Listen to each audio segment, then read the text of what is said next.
היום יום ראשון, ה-13 באוגוסט 2023, כ"ו אב תשפ"ג. אנחנו בביתה של שרלוט שלזינגר קדיש ברעננה. שרלוט נולדה בבריסל ואת מלחמת העולם השנייה עברה במחבוא אצל שתי משפחות. מראיינת מירי שרף, צלם מנס אבני. Bonjour Madame Schlesinger-Kadish. Bonjour. Est-ce que vous pouvez vous présenter nom, prénom, date et place de naissance?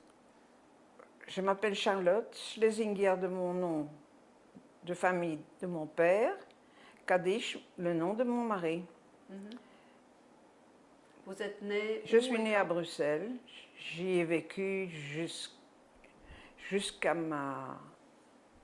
moment où j'ai fait mon alia en 1984. Je n'ai rien de vraiment spécial à dire à mon sujet. J'ai vécu comme n'importe qui. J'ai eu finalement une enfance plus ou moins heureuse par rapport à d'autres. Et une vie plus ou moins normale, sans quelque chose de vraiment spécial auquel je peux penser, non. Ok, on va voir un peu des détails de votre vie. Vous êtes née quand? Je suis née le 4 avril 1937. Et qu'est-ce que vous pouvez me raconter de vos parents? Ah, mes parents. S'il vous plaît, quand vous mentionnez ma mère, mon père, pour la première fois, dites leur nom, s'il vous plaît. Mon père s'appelait Elias, mais on l'a toujours appelé Alex. Ma maman s'appelait Eleonora. Et je crois que de meilleurs parents, il ne peut pas exister. Comme je suis fille unique, en général, les filles uniques sont très attachées à leurs parents. On n'a qu'eux dans la vie. Et mon papa est né dans une ville frontière entre la Pologne et la Russie. Certaines années, c'était la Russie, certaines années, c'était la Pologne. Quand mon papa est né, c'était la Russie. Elle s'appelle comment, cette ville? Częstochowa. Donc, apparemment, mon père avait un passeport russe. Et il a été mobilisé quand il avait 17 ans. Il a été mobilisé parce que c'était la Révolution. Mais il n'a pas voulu se battre, il ne voulait pas tuer d'autres personnes. Alors il a quitté l'armée, c'est-à-dire il a quitté la Russie. Et toute sa vie, il a regretté qu'il ne pouvait pas retourner, ne fût-ce que mettre un pied en Russie. Parce que chez les Russes, tout est marqué. Donc, ma maman est née à Varsovie. Comme beaucoup de personnes savent, les Juifs de Varsovie étaient des grands snobinards. Ces messieurs, dames ne parlaient que le polonais. Le yiddish était exclu de la maison. Et ma mère a été, je crois, 2 ans ou 3 ans à l'université pour apprendre la médecine, jusqu'au moment où, à mots cachés, on a demandé aux Juifs de quitter l'université.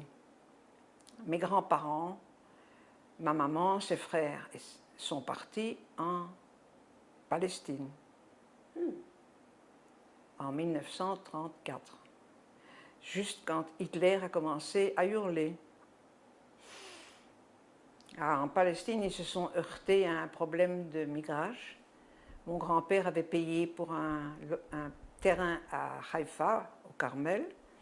Quand ils sont arrivés, ce terrain a été vendu à 3 familles différentes. Moralité, ils se sont retrouvés. Heureusement, j'avais une tante à Haïfa.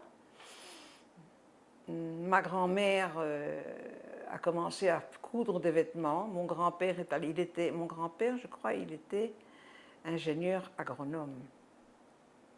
Et il est parti dans le Galil faire certains travaux, assécher certaines terres. Mais ça n'a pas duré longtemps, ils n'avaient pas assez d'argent pour vivre. Je ne sais pas. Qu'est-ce qui les a amenés en Belgique? Qui les a amenés en Belgique? Mais ils se sont retrouvés tous en Belgique. Voilà. Et la famille de votre père? Aucune connaissance. Ils sont morts dans un pogrom en Russie. Et je n'ai aucune. Sauf un frère. Un frère, sa femme et sa fille se sont réfugiés en Belgique. C'est pour ça que mon père, finalement, s'est réfugié en Belgique aussi pour retrouver son frère, qui a été déporté et qui est mort à Auschwitz. Tout le monde est mort. Où je me retourne, si je me souviens déjà de quelqu'un, ben il est mort. De la famille de votre père? Oui. Et qu'est-ce qui se passait avec la famille de votre mère? Je dois me moucher. Pardon? Je dois me moucher. Yesh. Coupez, coupez. Et alors la famille de votre mère? Et quand ils sont rentrés en Belgique, je ne sais pas ce qu'ils ont fait. Un frère à maman et mon grand-père sont tous les deux morts l'année de ma naissance. Mort naturelle. Ça arrive aussi. Mon oncle est mort dans son bain. Vous savez, à l'époque, il y avait des trucs avec du gaz dans les salles de bain. On allumait, sans doute que le gaz s'est éteint et que on l'a trouvé mort. Mais moi, j'avais quelques mois quand mon grand-père et ma mère avait un autre frère qui est parti en tant que médecin au Brésil. Encore un frère, lui, il a passé toute la guerre comme résistant en France. Il est mort dans un... la Gestapo a tué tout le réseau de résistance et il s'est trouvé dans un cimetière.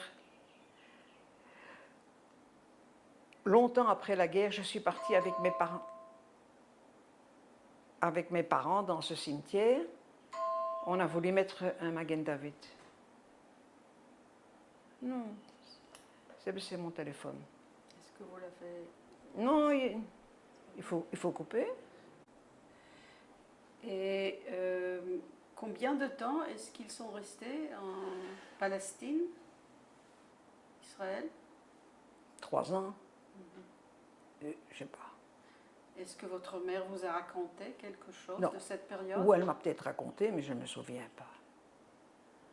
C'est loin, hein? Je ne suis pas jeune. Hein? C'est très loin. Mais elle ne m'a jamais parlé de la Palestine. La seule chose qu'elle m'a racontée, c'est que quand elle était à Haïfa, il y avait moyen de prendre un train pour partir au Liban. Et elle est allée faire du ski. Oui, ça elle m'a raconté. Parce qu'elle adorait, ma mère adorait la neige. Moi aussi. Alors, ils sont de retour. Qu'est-ce qu'elle fait dès son retour? Je ne sais pas. Ah, elle se marie. Elle se marie avec mon papa. Qui fait quoi à Bruxelles? Mon papa, à l'époque, je ne sais pas. Je ne sais pas. Je venais de naître, comment voulez-vous que je sache? Non, peut-être... Je ne sais pas. Je sais que tout doucement, il a monté avec 2 associés une usine de métallurgie. C'est ce qu'il avait quand la guerre a éclaté, en tout cas. Tout ça à Bruxelles? Oui, toujours à Bruxelles. Nous sommes très fidèles à Bruxelles. Et votre maison à Bruxelles, vous vous rappelez de votre maison avant la guerre? Quelque chose? Premier souvenir d'enfance? Vous vous rappelez votre maison quand vous aviez 3 ans? Oui. Moi pas. Ben, peut-être je ne me souviens pas parce que ça ne me paraissait pas important. Et en fait, je crois que c'est une question de caractère de chacun, de trouver que ça c'est important. Il y a des gens pour qui l'argent est important, d'autres pour qui l'amitié est important. Chacun a son... moi, j'ai jamais attaché d'importance aux souvenirs. Parce que les souvenirs, c'est comme on s'en rappelle. Et si on ne s'en rappelle pas, c'est que ce ne sont pas des souvenirs, ce sont des mauvaises choses. Je ne sais pas, je ne me rappelle pas. Je me rappelle seulement quand j'étais cachée à Keerbergen, ça oui. Et alors, la guerre commence. Comment ça vous touche, le début de la guerre? Mon papa m'a placée dans une famille belge, évidemment, dont le mari était agent de police.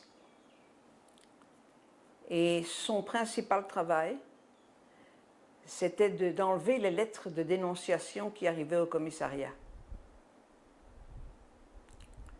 Vous savez, tous les Belges, il n'y a pas eu en Belgique ce qu'il y a eu en France ou dans d'autres pays. La Belgique était un petit peu tiède. Elle a toujours été tiède dans tout. Je ne me rappelle pas si j'étais heureuse ou malheureuse là. La seule chose que mon papa m'a racontée, c'est que comme lui il travaillait, sa femme travaillait, et je devais rester toute la journée dans une petite pièce où il y avait à manger, où il y avait un petit pot pour faire mes besoins, mais je ne pouvais pas faire de bruit pour que les voisins n'entendent pas la voix d'un enfant et qu'on ne me dénonce pas. Mon papa n'a pas voulu ça.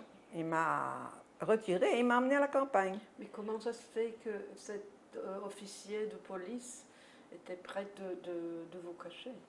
Il y a beaucoup de gens, de juifs qui ont été cachés. Oui. Pas assez, mais il y en a beaucoup. Mais il était un ami de votre père ou quoi? Je ne sais pas. Je suppose qu'ils se connaissaient. Mon père ne m'aurait pas mis chez quelqu'un qu'il ne connaît pas. À la campagne aussi. Combien de temps est-ce que vous avez passé dans cette famille? Quelques mois. Mais ça a suffi pour me marquer jusqu'aujourd'hui. De quelle manière? Je ne suis tranquille que dans le silence et dans l'obscurité. Je n'aime pas la lumière, c'est pour ça que je n'aime pas qu'on me photographie. Et je n'aime pas le bruit. Quand on m'invite à un mariage, j'essaie toujours de trouver une excuse pour ne pas aller. Ou quand j'avais des amis qui m'invitaient, je savais qu'il y avait beaucoup d'enfants autour de la table, ça fait du bruit, c'est normal. Je ne supporte pas. Je crois que c'est de cette période-là que je suis restée marquée à tout jamais. Par exemple, dormir, il me faut le noir. Il y a des enfants, il faut la lumière. Mon fils, il fallait laisser une lampe. Je dors avec des boules osniotes. Parce que s'il y a le moindre bruit, et il y a du bruit ici, il y a du bruit partout, je ne sais pas dormir. Il me faut le silence total. Ça vous a l'air comique, ça a l'air comique, non, c'est pas si facile que ça. Et à la campagne, j'ai été heureuse. Mais cette famille, est-ce qu'il était gentil avec vous? Le policier? Oui. Je ne me rappelle pas. Je ne me rappelle pas. Je sais que j'ai vu ça. Je les ai vus une fois après la guerre, quand madame est décédée. Elle a demandé de me voir avant de mourir et je suis allée la voir. Mais sinon, je ne me rappelle pas du tout. Vous vous rappelez leur nom? Oui, Waynes. Ah, Waynes, c'était son nom de famille, oui. Du policier? Oui. Et votre nom? Oui, enfin, je suppose qu'ils m'ont donné un nom. Ils ont dit que j'étais leur nièce. Et votre prénom était? Charlotte. Christiane. Alors, Christiane Waynes. Oui. Et vous avez eu des faux papiers? Probablement, mais je ne me rappelle pas. Question documents, je n'ai rien trouvé quand mon papa est mort. C'est de ma faute. J'ai tout jeté. Je me suis dit, ma maman est morte, mon papa est mort, qu'est-ce que j'ai besoin de garder? La PETSA a été fermée. Ce n'est qu'il y a 4 ans qu'elle s'est ouverte. C'est quoi le PETSA? La PETSA, c'est le manque de confiance dans l'être humain. J'avais tellement peu confiance que quand on m'a laissée à la campagne et que la dame, la paysanne, elle m'a préparé une chambre, je ne voulais pas dormir dans la chambre. J'ai été dormir dans l'étable avec les vaches. À l'âge de 4 ans. Déjà à cet âge-là, vous n'avez pas eu confiance? Non. Seulement les animaux. pas toutes les vaches, une vache. Je dormais avec une vache. Au bout d'une nuit, 2 nuits, 3 nuits, elle a compris que je ne changerais pas d'avis. La vache. Non, la paysanne. Ah. Elle m'a apporté une couverture et je dormais avec et la vache ne s'est jamais levée, ne m'a jamais fait. C'est pas évident. Les vaches ne sont pas très. Elles bougent, elles sentent mauvais et elles mangent, c'est-à-dire pas elles mangent. Elles ruminent leur nourriture, ça fait du bruit, tout ça ne m'a pas dérangé. Vous avez dormi sur quoi? Je préfère ne pas me rappeler. Je préfère ne pas me rappeler. Ok. Je suppose que j'ai dormi sur la même chose que la vache. Mais vous savez, c'était des paysans flamands. Les Flamands sont très, très, très propres. Je ne me rappelle pas, mais je crois qu'on changeait la litière, ça s'appelle une litière. On changeait la litière tous les jours. Mais il n'empêche que la vache n'allait pas aux toilettes. Elle avait un nom, la vache? Oui, mais je ne me rappelle pas. Mais Je ne me rappelle pas. J'ai tout essayé pour me rappeler, je ne me rappelle pas. c'est pas un nom que vous l'avez donné, c'est un nom qui... Non, non, non, c'est un nom que je lui ai donné, je ne me rappelle pas. Alors que je me rappelle le nom du chien qui était là-bas, Qui est? et avec qui je n'avais pas beaucoup de... Je ne me rappelle pas le nom de la vache. Je sais pas. Le nom et le nom du chien? Yo-Yo. Je ne me rappelle pas la vache. Alors, mais je me rappelle qu'elle était blanche et noire, ça oui. alors votre père a décidé de ne pas vous laisser chez le policier. Non.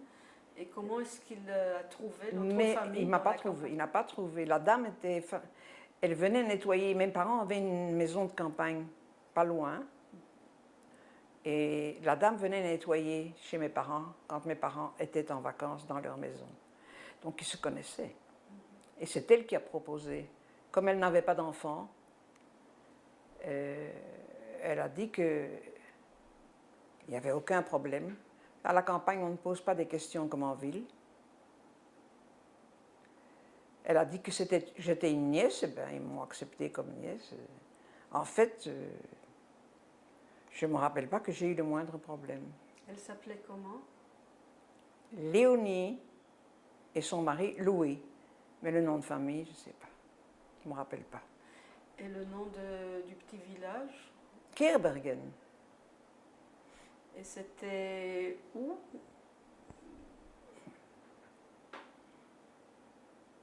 Une grosse 50aine de kilomètres de Bruxelles. On ne sait pas.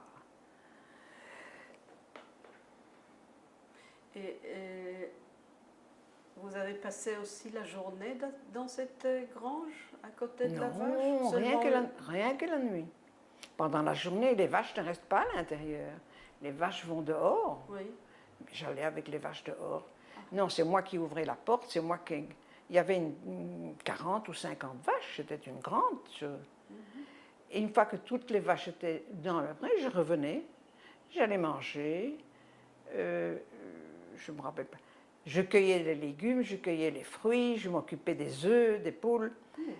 Je travaillais comme une petite fille qui est née à la campagne. C'était bien? Oui. Allez, va ici, je pouvais recommencer. Vous pouvez parler un peu de Léonie et Louis? Comment vous rappelez le visage? Lui, pas beaucoup, il était très occupé tout le temps. Si ce n'était pas traire les vaches, vous savez, il n'y avait pas des machines électriques comme maintenant. Il n'était pas seul, hein, il y avait 3 personnes qui travaillaient là aussi. Lui, c'était un taiseux. Vous savez ce que c'était? Un taiseux, c'est quelqu'un qui ne parle pas beaucoup. Qui se tait. Il se tait. Oui. Elle, c'était le contraire. Elle, c'était blablabla. Elle adorait parler, elle adorait rire. Et comme elle n'avait pas d'enfant, elle était très maternelle. Elle avait quel âge? Je ne sais pas. Entre 50 et 60. Hein. Ah, Ah oui, c'était pas des jeunes. Hein. Non. Et mon papa, il a risqué sa vie pour venir une fois, c'est-à-dire il y avait toujours la Gestapo qui vérifiait qui sort. Papa n'avait pas de voiture, il avait de très mauvais yeux, donc il devait prendre le bus. Et dans le bus, il y avait toujours des contrôles. Mais Il portait l'étoile jaune? ma pitom. Si vous vous promeniez avec une étoile jaune, vous n'aviez aucune chance de sortir de Bruxelles. Mais la paysanne chez qui j'étais lui a téléphoné en disant que j'étais gravement malade et qu'il fallait m'amener à l'hôpital. Parce que c'était la cueillette des cerises. Vous savez ce que c'est, les cerises? Oui, oui. Alors, on m'a donné un grand panier, je suis montée sur une petite échelle, j'ai cueilli. C'était une cerise pour le panier, 5 cerises pour ma bouche. Jusqu'au moment où j'ai attrapé, je ne sais plus comment on appelle, j'ai attrapé une maladie. Je vomissais, j'avais la diarrhée, j'étais très malade, j'avais beaucoup de fièvre. Et mon papa est venu, il est parti avec la paysanne en autobus à la plus grande ville près de Kerbergen. On m'a emmené à l'hôpital et je suis restée à l'hôpital quelques heures. Le médecin a dit qu'elle ne mange plus de cerises. Mais j'aime toujours autant les cerises. Mais ce n'étaient pas des cerises sucrées.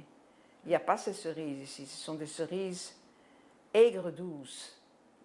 On fait le kirsch avec ça. Et ce sont des cerises un peu aigres. J'adore ça. Vous les trouvez ici? Il n'y a pas.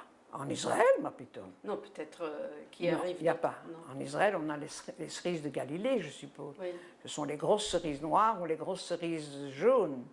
Mais les petites cerises, non. Il n'y a pas. Tant mieux. Autrement, ça serait l'hôpital encore un peu. Non, mais j'en mangerais de trop. Et mon papa faisait, après la guerre souvent, il faisait de la liqueur avec ces cerises. Griottes, ça s'appelle, des griottes. Ça, je me rappelle. Tout ce qui est animaux et les liens, ça, je me rappelle. Mais les gens, non. C'est intéressant. Oui, la psy m'a dit que c'est un rejet volontaire de tout ce qui est race humaine. Est-ce que, involontairement, je me rendais compte de ce qui se passait? Parce qu'attention, la Gestapo est venue dans la ferme où j'étais. Oui. Bah, la Gestapo allait partout, dans l'espoir de trouver un malheureux enfant juif. Et ça, c'est un souvenir que je me rappelle. Ils sont venus, ils étaient 3, 4, et le chef m'a pris sur ses genoux. La paysanne croyait qu'elle allait mourir, de peur. Parce que j'étais un petit enfant, j'aurais pu dire, il posait des questions intelligentes. Bon, vous savez, une fille, il n'y a pas de signe que vous êtes juive, hein? Heureusement. Heureusement. Mais il a dit à la fermière que je ressemblais fort à sa fille. Il paraît qu'il lui a même montré une photo et elle a dit, c'est vrai que tu ressemblais fort à sa fille.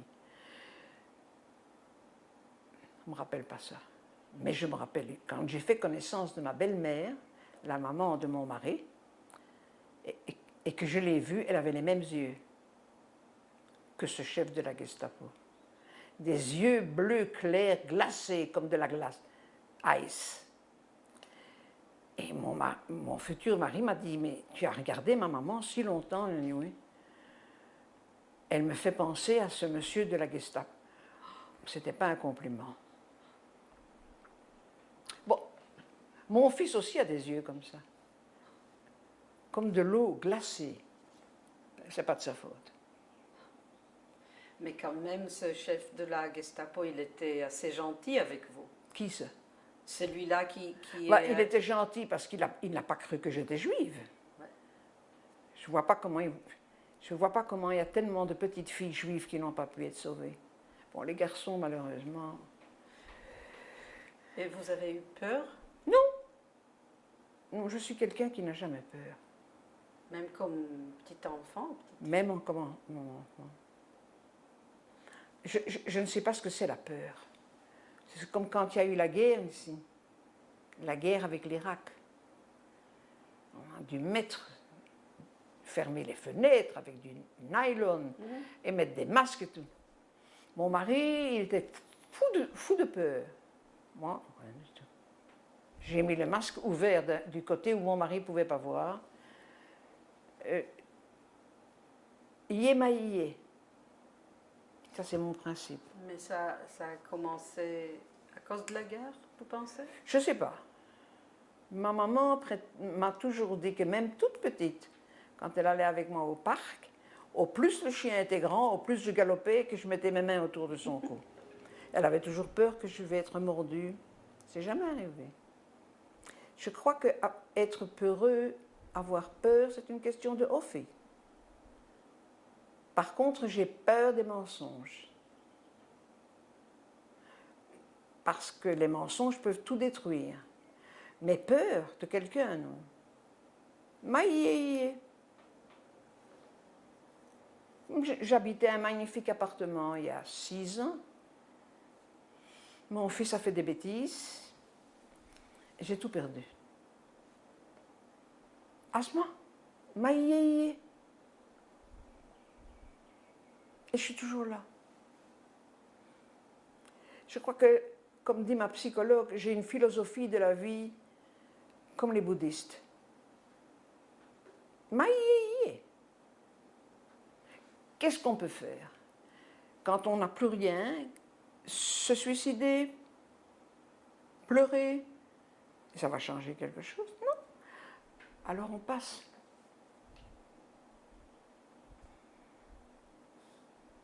C'est quelque chose que je ne sais pas si ça existe dans la philosophie religieuse juive. Le maïe.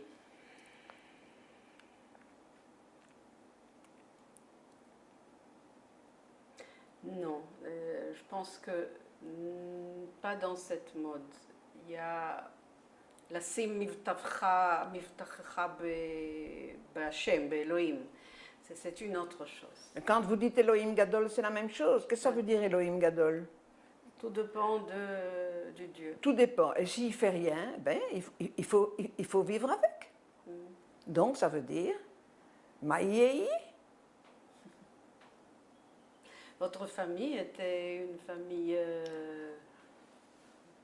croyante, laïque? Absolument pas. Ma maman était ce qu'on appelle traditionnaliste. Hanouka, c'était Hanouka.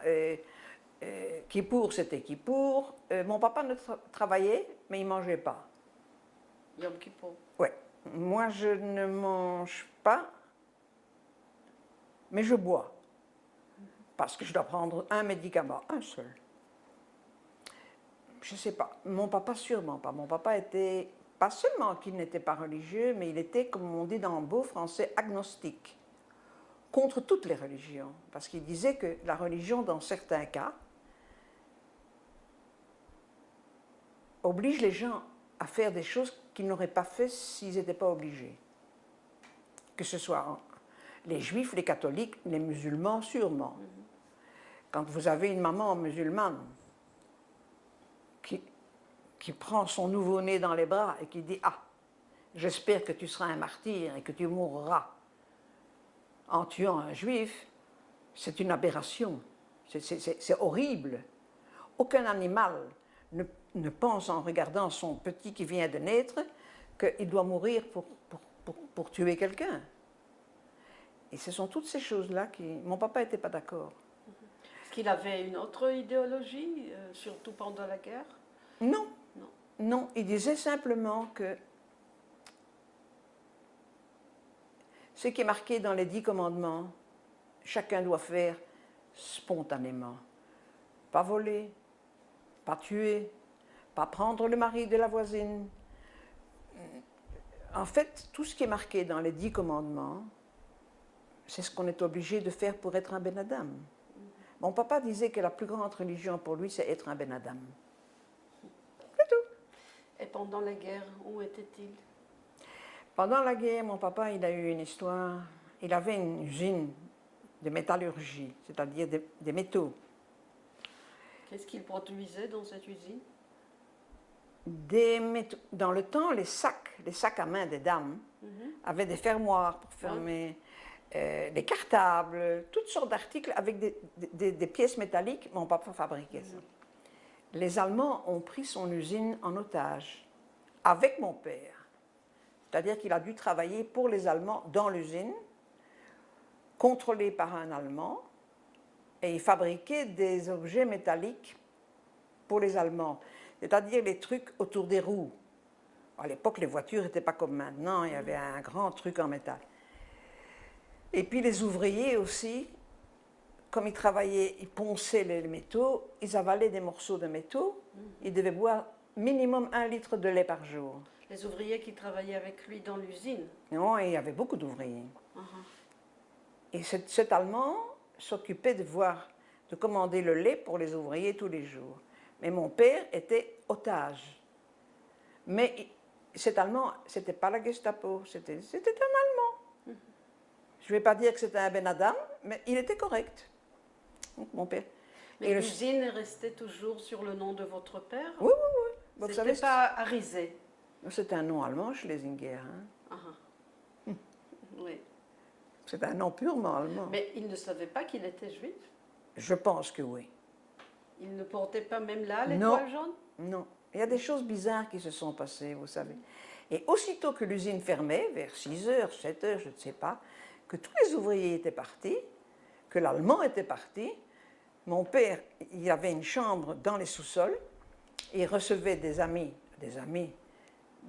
de la résistance, et il faisait des faux papiers. Vous savez, chacun a fait son petit rôle. Il y en a qui ont été héroïques et il y en a qui ont été tout petits, mais ils ont fait des choses héroïques aussi. Ça, c'est héroïque de Bien sûr, parce que si on l'avait trouvé, où il va avoir? Mais c'est marqué sur le... C'est pour ça que je l'ai gardé d'ailleurs. Le petit message qui annonce mon mariage. Les gens de la brigade de résistance où mon père était, c'est marqué leur nom. Et ils félicitent mon père pour le mariage, pour mon mariage. Et votre mère, elle était où? Ma mère était cachée dans une autre famille.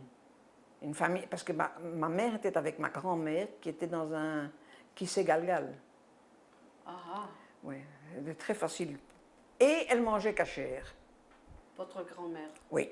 Aller trouver de la viande cachère pendant la guerre, il n'y avait pas de viande du tout. Ils étaient chez deux sœurs, deux vieilles dames célibataires que ma maman connaissait. Elles étaient cachées là. Donc mon père voulait que nous soyons tous les trois séparés. Comme ça, il disait, si un est arrêté, les autres seront sauvés. Et lui, il est resté chez vous, à la maison? Ah non, pour dormir, non. Oh. Non, à l'usine. Ah, tout le temps à Il ne l'usine? pouvait pas sortir de l'usine. Les Allemands ne sont pas idiots, hein. Non, non. Il y avait quelqu'un qui gardait l'usine pour qu'il ne sorte pas? Non, je ne crois pas, mais le dernier, mon papa avait fait cette pièce. Je ne suis même pas certaine que cet Allemand connaissait l'existence de cette cave. Mon papa m'a raconté des choses, mais je ne me rappelle pas. Il dormait dans cette cave? Oui. Vous savez, vous devez comprendre une chose. À l'âge où j'aurais pu demander à mon papa plein de questions, je ne les ai pas posées. Ça ne m'intéressait pas. C'est maintenant que j'aurais voulu lui demander plein de choses. Mais il n'est plus là. J'avais mon travail, j'avais mes amis, j'avais mon mari, j'avais mon enfant. Ça ne m'intéressait pas. Je n'ai pas pris le temps d'écouter ce qu'il avait à me dire. Comme beaucoup d'autres. Mais lui, il voulait parler? Je ne sais pas. Mon papa n'était pas un grand parleur non plus. Et votre mère? Ma mère était une aristocrate polonaise. Elle était fâchée quand mon papa l'appelait l'aristocrate de Varsovie. Mais c'est vrai. Oh, oui, c'était... Ma maman... je ne sais pas, non. C'est moi la plus bavarde de la famille. Alors, elle aussi, elle ne parlait pas de la guerre? Ah non, jamais. Ma maman, si. Elle m'a expliqué, quand un jour j'ai posé la question, pourquoi je n'ai pas de frères et sœurs. Ma maman m'a dit, j'ai tellement été anxieuse pendant le temps où j'étais seule, sans toi et sans papa. Après la guerre, elle a été opérée des ovaires et elle ne pouvait plus avoir d'enfants. Et puis ma maman a travaillé à la Vitso et elle s'est occupée du rapatriement des enfants qui revenaient des camps. Des enfants qui ont perdu leurs parents. Voilà, les orphelins. Ah, les Oui. orphelins. Et ils ont voulu adopter. Celle-là, je me rappelle, elle s'appelait Raisi. Ils ont voulu adopter une petite fille. Ils avaient déjà fait plein de paperasseries. Puis la tante de cette Raisi qui habitait au Canada, elle a recherché sa sœur et son beau-frère. Bon, on lui a dit qu'ils n'étaient pas revenus d'Auschwitz, mais la petite est là. Elle a exigé la petite de retour. Destiny. Et vous l'avez connue, cette Raisi? Elle était chez Oh, vous? je l'ai vue une ou deux fois, mais le nom, je n'ai pas oublié, Raisi. Ma maman l'appelait Raisele. Je me rappelle, elle était tellement petite par rapport à moi, qui n'étais pas âgée, mais je suppose que dans les camps, on ne mangeait pas bien. Elle était tellement petite, c'est pour ça que je me rappelle d'elle, que j'avais demandé à maman, pourquoi tu vas adopter un bébé? Mais elle dit, mais non, ce n'est pas un bébé. Elle est petite pour son âge, mais ce n'est pas un bébé. Elle avait quel âge? 4 ans, 5 ans. Et vous, à ce moment-là? J'avais 7 ans et demi, 8 ans. Et ce ne sont pas des détails très... Comment dire? Ce que je traîne derrière moi toute ma vie, c'est un sentiment de culpabilité. Tu as dit culpabilité. Franchement. Pourquoi moi, j'ai passé à travers tout et il y en a tellement d'autres qui sont morts. Ça me pèse. Shmata Nitzolim, ça s'appelle. Oui. C'est en termes. Pourquoi? Je ne sais pas. J'ai jamais voulu. Après la guerre, mon papa m'a, de force, j'avais 10 ans, 11 ans, 12 ans, il m'a amené voir des films, il m'a amené...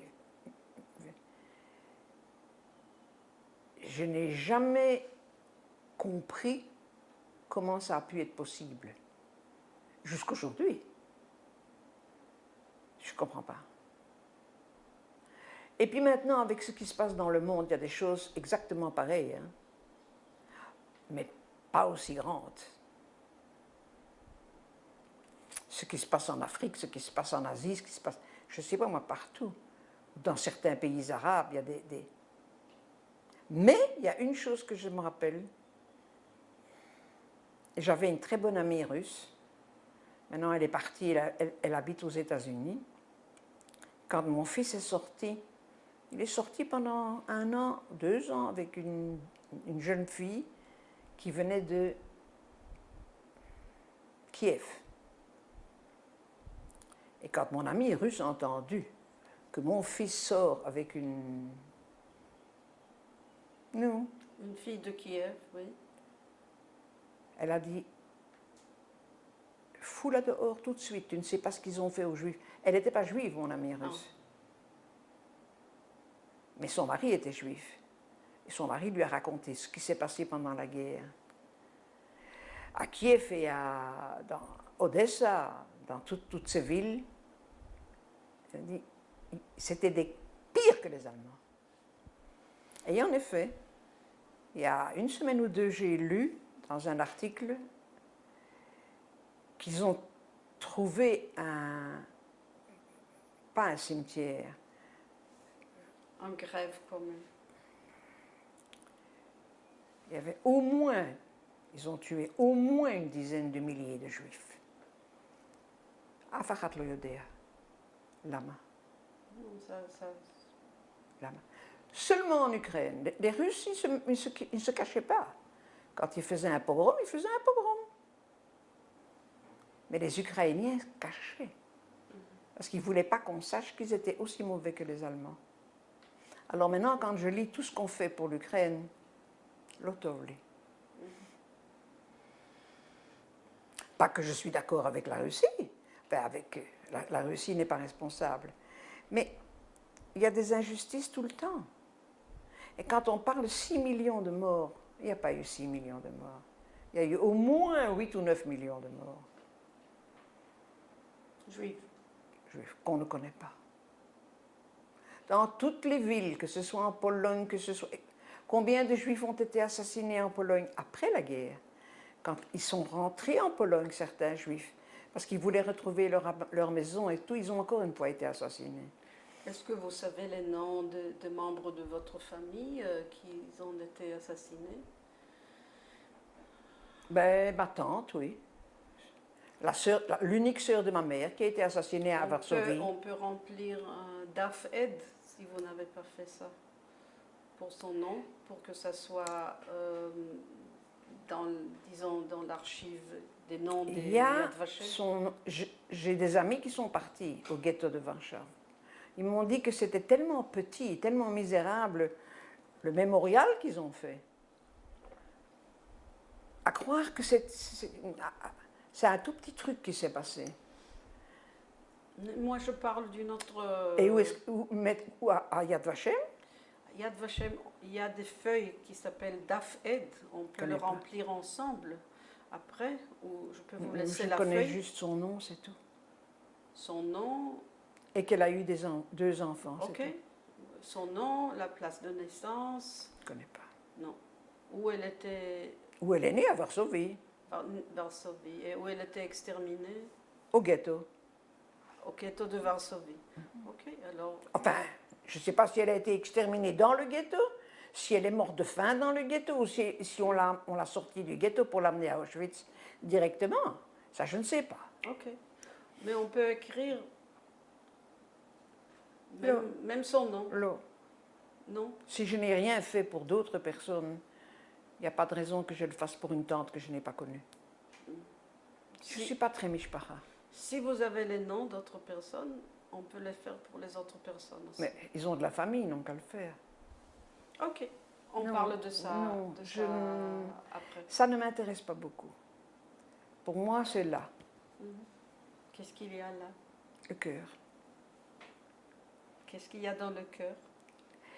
C'est dans le cœur, je n'ai pas besoin que ce soit sur une feuille de papier.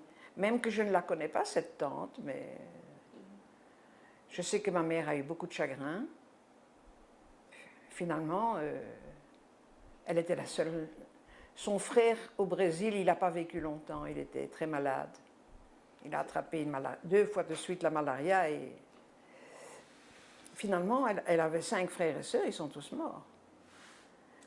Quand est-ce qu'elle a appris ça? Quand est-ce qu'elle a appris le fait de leur mort? Je sais pas. On a parlé de ça à la maison? Non. Non, puisque moi je ne les connaissais pas. Le frère du Brésil, si, je me rappelle quand elle a appris sa mort. Non, mais les parents, ils n'ont pas... Les parents étaient morts avant la guerre. Vos parents, oui. Est-ce qu'ils ont parlé de mort de leurs membres de famille? Non, pas que je me rappelle, pas avec moi en tout cas. Non. En fait, je n'ai pas vécu dans une famille... Vous savez, il y a des gens qui sont tout le temps... non. Non. Mon papa, il disait, il faut toujours voir loin devant. Ma maman moins, mais ma maman, elle faisait beaucoup elle faisait beaucoup à manger, elle faisait de magnifiques gâteaux, elle avait plein d'amis. Tous les vendredis, il y avait plein de gens chez moi. On ne parlait pas de... Ma aya, vema iye. Et alors, après la guerre, combien de temps est-ce que vous avez passé chez la famille de paysannes? De 41 et demi jusqu'à 44 et demi. Et ça fait quand même... 3 ans? Ouais. Toujours avec ma vache. Même après la guerre, je suis allée souvent leur dire bonjour. Et ils savaient que j'arrivais quand la vache se mettait à faire du bruit. Ils m'avaient promis que jamais ils ne tueraient la vache. Pour la manger ou qu'ils la laisseraient mourir de vieillesse. Ce qu'ils ont fait? Oui.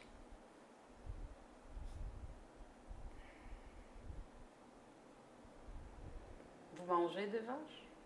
Pardon? Vous mangez du steak? Vous, vous-même? Moi, Oui. j'ai pas compris la question. Est-ce que vous mangez Non, de comment viande? comment vous savez que je suis simronite? Non, je ne sais pas. On ne peut pas aimer et manger. J'ai jamais voulu. Même quand j'étais bébé, c'était un... Et sa maman m'a raconté que j'étais un enfant, même que j'étais grosse, mais je ne voulais pas manger de viande. Elle a tout essayé, elle mélangeait avec rien du tout. Quand c'était de la viande, et le poisson non plus. Est-ce que vous pouvez décrire un peu ce que vous sentez à côté de la vache? C'était comment? Security. Chaud. Très chaud. Et la sécurité. Absolue. Je savais que là, il ne pouvait rien m'arriver. Enfin, du moins, rien m'arriver de mauvais. Mais elle était sous le choc, la pauvre, je me rappelle, Léonie, quand elle a dû téléphoner à mon père et lui dire que je ne veux pas dormir ailleurs qu'avec une vache.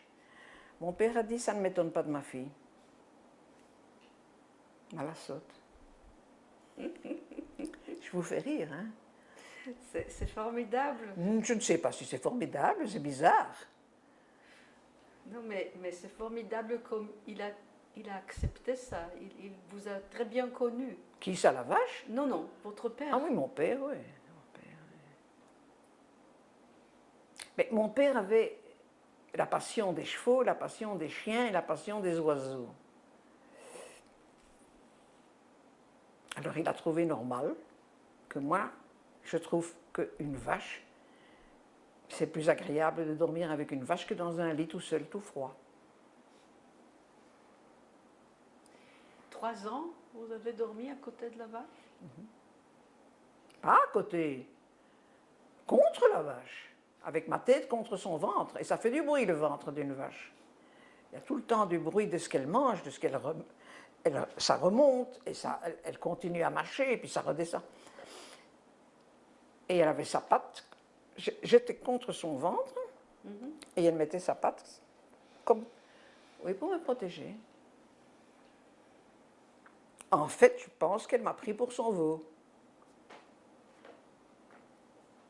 Elle n'avait pas de veau.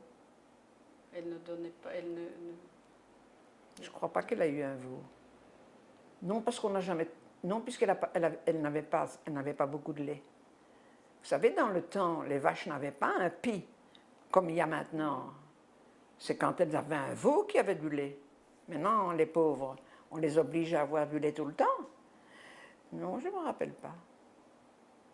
Et vous avez bu du lait de la vache? Oui. Pas de elle. Quand il allait traire les vaches, il m'apportait toujours, vous savez, c'était pas du lait pasteurisé, c'était pas du lait qui a été nettoyé. J'ai jamais été malade. Du lait tout frais qui sortait de la vache. On n'était pas malade à l'époque. On buvait de l'eau dans les fontaines, on mangeait des fruits qui n'étaient pas lavés, il n'y avait pas de pesticides. Ayus manim tovim. Et qu'est-ce qu'on mangeait là-bas, Tout. sur la ferme? Il y avait tout, il y avait des fruits, des légumes. Eux, ils mangeaient de la viande, moi pas. Mais je buvais du lait, ils faisaient du beurre et du fromage. Pas pour moi, pour vendre. Donc j'avais toujours tout ce qu'il faut. Et je crois que c'est ça, cette culpabilité de savoir que finalement, j'ai été une enfant heureuse à côté des autres. Au lieu de dire, moi j'ai eu de la chance. Non, j'ai pas eu de la chance. C'est eux qui n'ont pas eu de chance. Combien d'enfants ont été cachés, ont été quand même trouvés?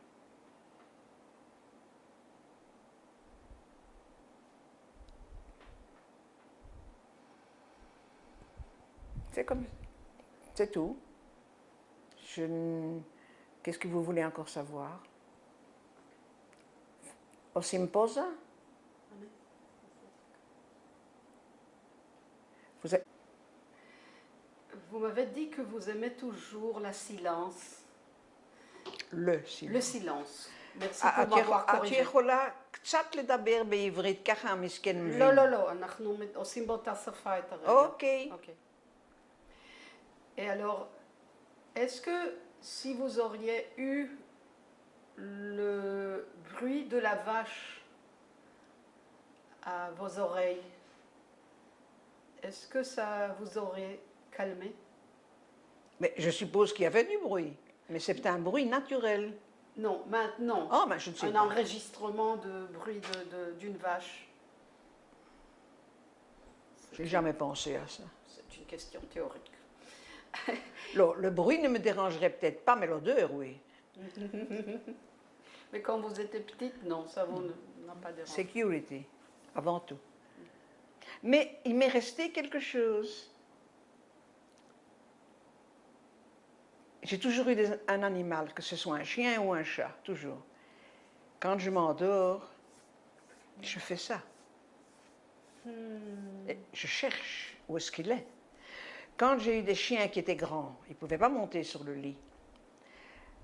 Alors, mon mari m'avait fabriqué un petit morceau de couverture avec un tissu, avec des poils. J'ai besoin de faire ça avant de m'endormir. Donc, ce sont des choses qui restent toute la vie. Mon chat, je n'ai pas besoin de prendre une couverture. Aussitôt que je me mets au lit, elle se met sur mon ventre. Tout de suite. Vous avez un chat? Oui, elle s'est enfuie quand elle vous a entendu. Oh, dommage. Oui, non, non, les chats ne sont pas très hospitaliers. Les chats, c'est... הבית שלהם, והיא עשתה לי טובה, כי אני יכולה לגור אצלה. Oui, oui, je connais. Moi, j'ai aussi. Lola, je n'ai pas pris ce chat. Je suis rentrée ici, j'avais encore tous mes cartons dehors. J'ai entendu miauler. J'ai cherché en main. Elle était là. Elle a décidé que ça sera sa maison et elle est restée. Marchait pas, embêtante, et elle dort sur mon ventre. Ça me gêne. Parce que quand je bouge, elle met ses ongles pour que je ne bouge pas et ça fait mal. Alors je lui dis, Poucha, elle a compris. Mais elle a besoin que je fasse ça et moi j'ai besoin de le faire. On s'entend très bien. Et la guerre, comment elle est finie pour vous? Vous savez, à l'âge que j'avais, c'était pas... Encore une fois, je dis, j'ai souffert que je n'avais pas ma mère, ça oui. Ça, pas de contact avec votre mère pendant tous ces 3 ans? Et votre père seulement une fois? Et encore, à cause des cerises. Sinon, je n'aurais pas vu mon père. Mon père m'a moins manqué que ma mère. Je ne sais pas pourquoi. Tout de suite après la guerre, quelques mois après la guerre, ma grand-mère est allée à l'hôpital, je ne sais pas pourquoi. Et elle n'en est pas sortie, elle est morte. En 1945, je crois, ou en 1946. Et le comique de la situation, mon papa ne voulait pas entendre parler le yiddish à la maison et pas le polonais, surtout pas le polonais. Alors chez vous, on parlait seulement le français? Mais ma mère parlait avec sa maman en polonais. Donc finalement, ma langue maternelle que j'ai entendue, c'était le polonais. Et je n'ai pas oublié. J'ai même retenu des chansons que ma grand-mère me chantait. Pouvez-vous chanter? Même les mots en polonais, quelque chose? W piwnicy wybór Boży i babcia się spaliła. Dans ma cave est né un incendie et ma grand-mère a été brûlée. Oh. C'est tout ce que je me rappelle. Hein? Et l'hymne national polonais. Jeszcze Polska nie zginęła, póki my żyjemy. C'est tout. Alors, je me pose la question, je me rappelle des choses avant mes 3 ans, en polonais, et quand je rencontre quelqu'un à la rue qui me dit bonjour, je ne me rappelle pas qui c'est. Ça, c'est l'âge. Non, non, je me suis jamais beaucoup rappelé les visages des gens, leur manière de noter. Chez Motte, les noms et les visages, c'est secondaire. Mais les musiques, ou comment expliquer? J'ai beaucoup voyagé, là. Beaucoup voyagé dans ma vie. En fait, c'était la base de ma vie. Je travaillais toute l'année, je dépensais le moins possible, pas de beaux vêtements, pas de belles chaussures, pour avoir le maximum d'argent pour faire un beau voyage, chaque année. Et mon voyage, mon papa m'avait demandé, il était déjà mort, il m'avait dit, quand tu as l'occasion, va en Russie, va voir. Il m'a dit exactement où était le cimetière juif de la ville où il est né. De Częstochowa. Oui. Mais maintenant, c'est la Pologne. Donc, quand j'ai voulu aller à Częstochowa, j'ai oublié que je devais prendre un visa pour la Pologne. Alors, de Russie, j'ai voulu aller, ils ne m'ont pas laissé. J'avais un visa pour la Russie, pas pour la Pologne. Mais c'est l'homme échané. De toute façon, je ne pense même pas que ce cimetière existe encore. D'après d'autres personnes que j'ai consultées quand même, il y a beaucoup d'endroits où il y avait plein de juifs en Pologne et en Russie, il n'y a plus de juifs. Il n'y a plus de rabbins, il n'y a plus de juifs, il n'y a plus de synagogue, il n'y a plus rien. Alors on m'a dit, qu'est-ce que tu vas aller chercher? Après 70, 70 ans, tu vas aller. J'ai dit, je ne vais pas, c'est pour faire plaisir à ce que j'ai promis à mon papa. Mais en Russie, j'ai fait un très grand voyage et je me suis rendu compte que si on veut ou si on ne veut pas, on appartient toujours à une certaine racine. Moi, je suis née en Belgique. Je n'ai jamais rien eu à voir avec la Belgique, c'est-à-dire au point de vue racine. Mais quand j'étais en Russie, je me suis sentie la musique, la langue, moins, mais la musique surtout. J'ai été très souvent voir des spectacles, et un spectacle m'a énormément émotionnée. Même que je n'ai pas compris un mot, mais la musique. Je suis partie avec ma cousine, je partais rarement seule. Elle, pas du tout. Pourtant, ses parents étaient polonais. Elle a dit, je veux même pas entendre un mot de polonais. C'est vrai que ils n'ont absolument rien à envier aux Allemands. Mais moi, en Russie, je ne sais pas expliquer, je me sentais bien. J'étais à Moscou moins, mais j'ai surtout été j'ai oublié le nom, là où Poutine est né. Si vous connaissez. Mais ça va me revenir quand vous serez parti, évidemment. Okay. Il y avait un musée de cire. Cire, vous savez ce que c'est? Il y avait toutes sortes de personnages, y compris des personnages de France. Et je me suis rendu compte que finalement, la Russie, avant les tsars, était très proche de la France. Très. Toute la culture aristocrate était en France. Par exemple, le fameux palais d'été qu'on va voir avec des fontaines et avec des jardins, il y a énormément de similitudes avec Versailles. Et j'ai trouvé toutes sortes de similitudes avec la France, rien qu'avec la France, avec rien de... Pourtant, il y avait aussi beaucoup de monarques allemands qui se sont mariés avec les... Rien du tout. La France. Oh. Et Saint-Pétersbourg. Oui. J'ai adoré. Si j'avais la force, l'argent, il n'y a pas, mais il n'y a pas de force non plus pour partir encore une fois. Je partirai à Saint-Pétersbourg. J'ai absolument adoré cette ville, ne me demandez pas pourquoi. Même le cimetière, le plus grand cimetière de Saint-Pétersbourg, il y a plein de grands philosophes de musiciens qui sont enterrés là, avec des tombes qui sont des trésors de sculpture. J'ai tout aimé, là. Je ne sais pas pourquoi.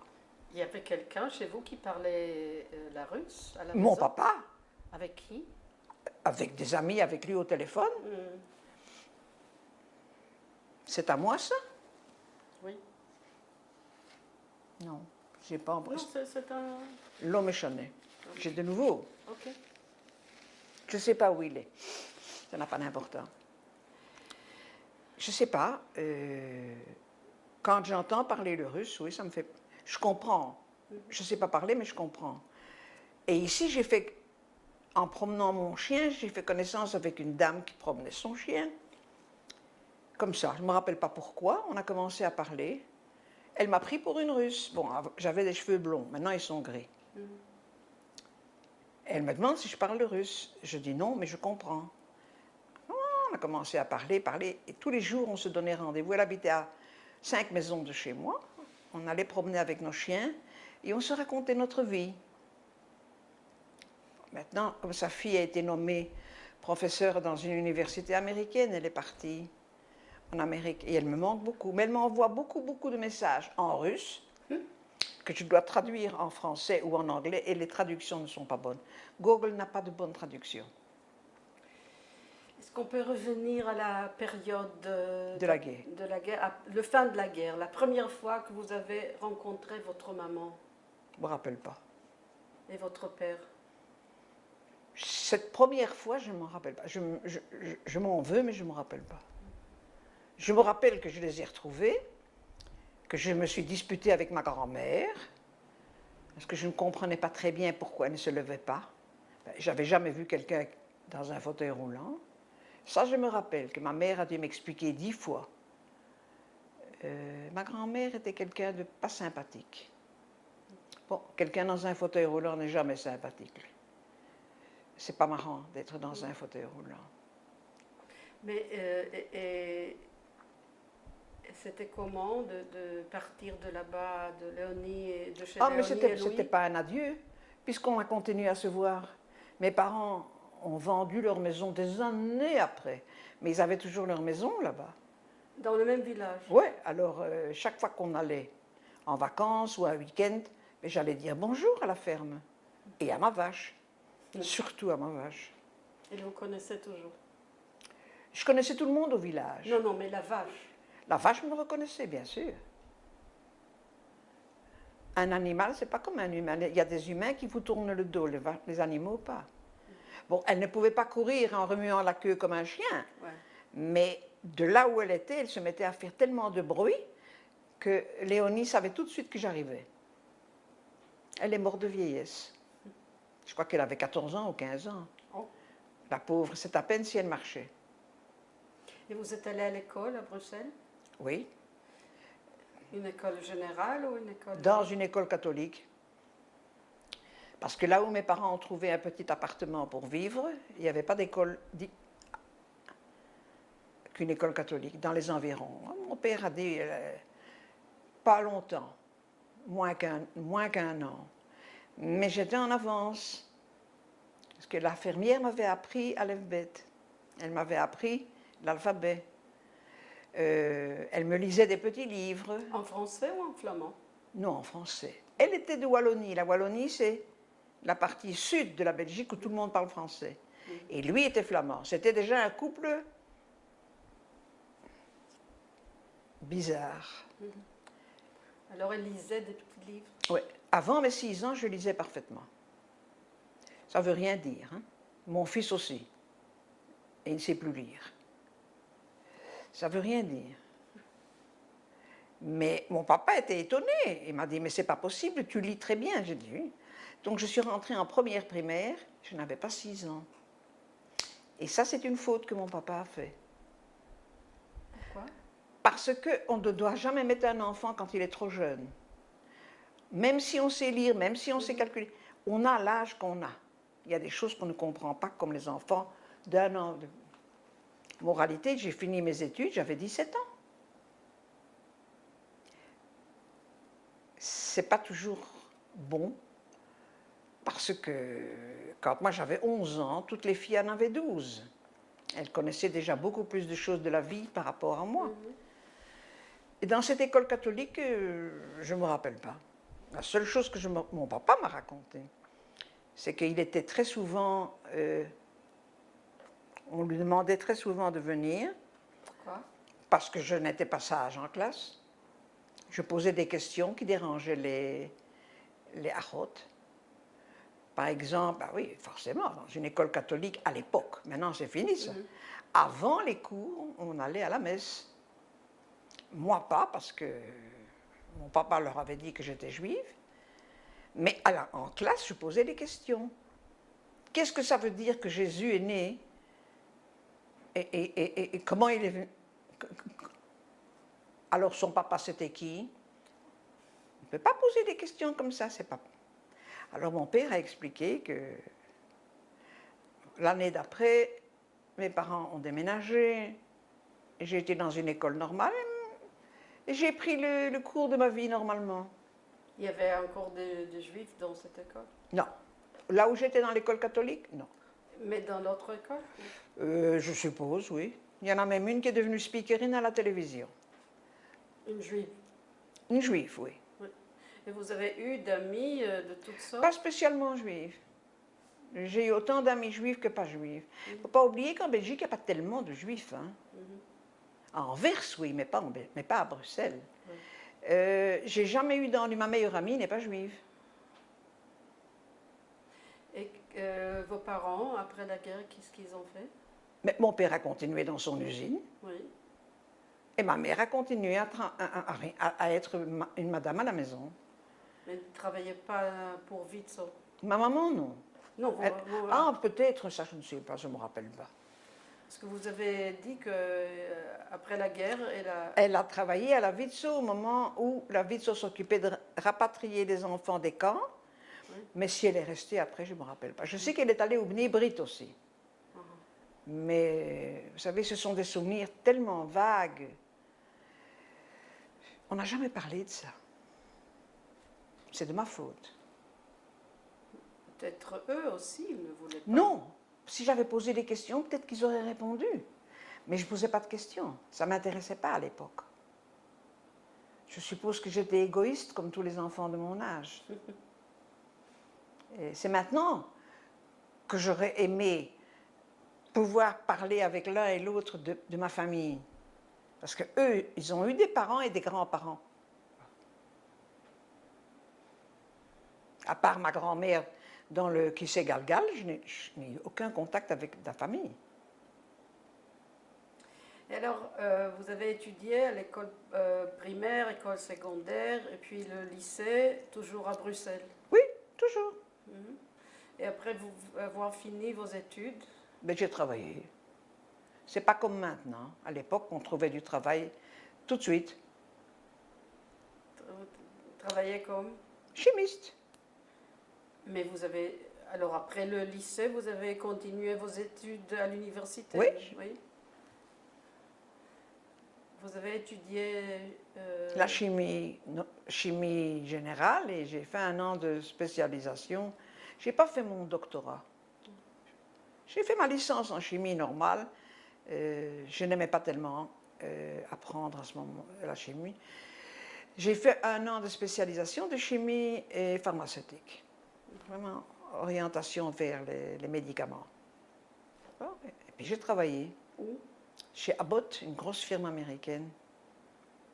Elle existe toujours d'ailleurs. Très longtemps. Fabricant des médicaments? Et après Abbott, c'est-à-dire que les Américains se sont rendus compte que les syndicats belges et les ouvriers belges coûtaient très cher. Ils ont décidé de délocaliser en Chine. Ils m'ont demandé si j'étais d'accord de partir. En Chine? Où partir? Mais mon fils avait 2 ans. Je dis, c'est pas possible, je ne peux pas... Alors, ils m'ont donné mon préavis. Bon, j'ai été bien payée pour les années où j'ai travaillé. Et ils ont fermé l'usine en Belgique. Une toute petite unité est restée, aussi délocalisée. Ils sont sortis de Bruxelles. J'ai travaillé dans un laboratoire d'analyse médicale, comme il y a à la Copatrolim, des analyses. Et puis je suis partie en Israël. Vous avez visité Israël avant? Oh, la première fois que je suis venue en Israël, j'avais 13 ans. C'est au moment où vous me voyez avec le costume militaire de mon oncle. Dans une photo que vous m'avez montrée. Et puis, j'ai été souvent en Israël en vacances. Mais enfin, les vacances, ce n'est pas vivre. Là, je suis partie pour vivre. Non, c'est pas comme... Je suis partie au Club Méditerranée à Arzif. Et le week-end, je retournais à Haïfa chez ma tante. Et là, j'ai fait la connaissance d'un professeur allemand qui parlait parfaitement le français et qui m'a proposé de travailler chez lui. Je dis, je ne peux pas, j'ai un travail à Bruxelles. Lui s'est mis en rapport avec mon patron en Bruxelles et on m'a donné l'autorisation de partir comme ça. À ce moment-là, votre fils, qui s'appelle comment? Doron? Doron, Non, non, ça c'était avant. Avant. Ah, avant d'être marié. Et alors, c'était quand? Quelle année? Je sais pas. Alors, vous êtes venu travailler en Israël? Oui, bien sûr. Ah, pour combien de temps? D'abord, j'ai travaillé 2 ans avec ce professeur Kleberg à Haïfa. Puis j'ai travaillé une demi-année à Rehovot, à l'Institut Weizmann. Et puis mon papa m'a demandé de rentrer parce que ma maman était gravement malade. Je suis rentrée. Quelques mois après, ma maman est décédée. J'ai demandé à mon papa de venir avec moi en Israël, il n'a pas voulu. Alors, comme une idiote, je suis restée en Belgique. Pourquoi comme une idiote? Parce que j'aurais dû penser à ma vie. Vous avez eu à peu près quel âge à cette période? Oh, 28 ans. Et puis j'ai rencontré mon mari. Là-bas, en Belgique. Et puis je me suis mariée. Et vous êtes resté là-bas? Oui. Et puis mon fils est né, pas tout de suite, parce que je voulais toujours encore voyager. Je savais qu'une fois qu'on a un enfant, on ne peut pas voyager comme avant. Et puis voilà. Ce désir de voyage, ça vient d'où? To move. Pourquoi? Mon papa m'appelait toujours, il me disait que je suis comme une tzigane. Pas comme une juive errante, mais comme une tzigane. Oui, comme une tzigane. Non, le juif errant, c'est par obligation. Tandis que le tzigane, c'est parce qu'il veut bouger. Il y a une grande différence. Le juif, le pauvre, on l'a chassé de partout, alors il est allé partout. Je ne sais pas. C'est un besoin de bouger, oui. Et ça me rend malade maintenant que je ne sais plus bouger.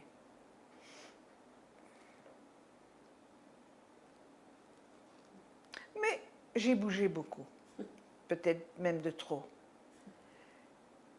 Mais ça m'a permis d'amasser des millions de souvenirs, de bons souvenirs. Mais le problème, c'est que tous mes amis sont morts. Je ne sais plus partager mes souvenirs avec personne. Ni je peux parler de mes parents, ni je peux parler de mon enfance. Rien. Il n'y a personne avec. Ma seule cousine est allée habiter à Londres. Je ne sais pas pourquoi. C'est la seule. De toute façon, elle n'a pas le Parkinson, l'Alzheimer, donc quand elle m'écrit quelques mots, elle raconte n'importe quoi. C'est pas toujours facile, la vie. Mais c'est la première fois, vous êtes la seule qui m'a demandé pourquoi bouger. Ma psychologue n'a jamais pensé à ça. Elle croit que c'est par intérêt. Pas intérêt. Non. Oui, j'ai besoin de voir comment, pas les palmiers, la mer, Oui. comment les gens vivent ailleurs, comment ils sont ailleurs. Ça m'a toujours beaucoup intéressé. Je pense que c'est surtout ça, c'est pas parce que j'avais besoin de bouger. Peut-être aussi, je ne sais pas. Je ne sais pas. Mais c'est vrai que je n'aime pas rester sur place. Maintenant, je n'ai pas le choix. À part me promener sur le fauteuil, je n'ai pas le choix. Mais ça me manque énormément de ne plus pouvoir. Mon rêve, c'était d'aller au Tibet. Impossible. Pas parce que j'ai mal au dos. J'ai été au Mexique avec mon ami russe. On est allé au Mexique et je me suis sentie mal tout le temps. Oui, Gavoa. l'auteur. Alors comment je peux aller au Tibet? Je n'ai pas besoin qu'on m'explique. Je ne supporte pas, c'est tout. Alors je ne peux pas aller au Tibet. Mais ça, c'est un rêve. J'ai eu 3 rêves. Les fjords, la Chine et le Tibet. Les fjords, j'ai eu, la Chine, j'ai eu, le Tibet, j'ai pas eu. Zemayesh. Alors, il faut avoir toujours un rêve qu'on ne peut On pas... doit garder un rêve. Ouais. Parce que si on a tout, on s'ennuie.